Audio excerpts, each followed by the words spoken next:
France has been thrown into political turmoil after the short-lived government of Prime Minister Michel Barnier was toppled over controversial budget measures and the methods used to pass it.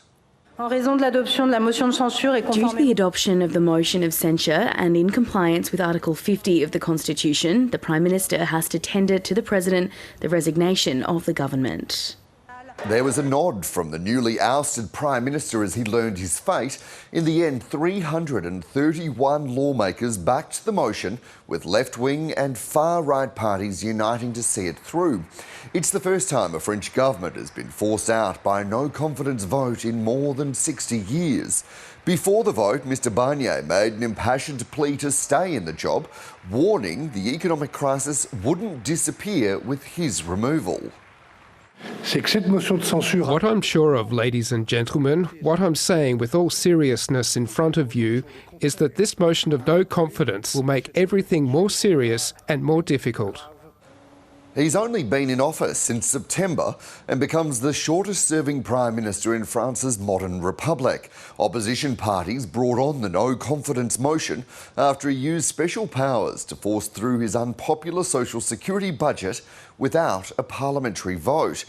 It sought to rein in the deficit and included almost $100 billion in tax hikes and spending cuts. Mr Barnier will now stay on in a caretaker role until a new Prime Minister is named. Many Parisians aren't surprised by the move.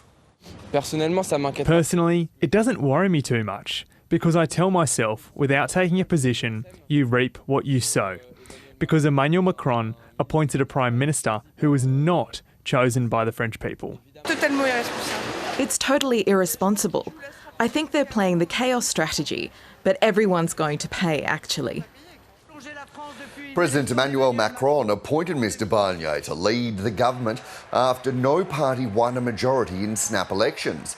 Marine Le Pen's National Rally Party joined the leftist New Popular Front to accuse Mr Barnier of imposing harsh austerity measures and failing to address the needs of the community. She says lawmakers had a choice to make. We're voting no confidence in the government, and through that, no confidence in the budget. To protect the French people, there was no other solution but that one. The government's collapse puts France in a tricky position.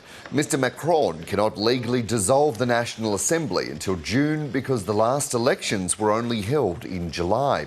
The president has rejected calls to resign and will make an address to the nation in the next 24 hours.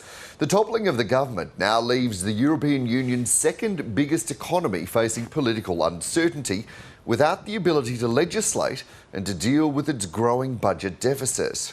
It means that right now France needs to pass a budget law, and it doesn't have a government to do that. And that is really quite an issue because there is a possibility for the existing budget to roll over to next year. But first of all deputies have to actually vote for this to happen. And that doesn't really account for the fact that French finances this year are going to be quite different from what the expectations are for next year. So it means that they're stuck with a budget that isn't fit for what it needs to do.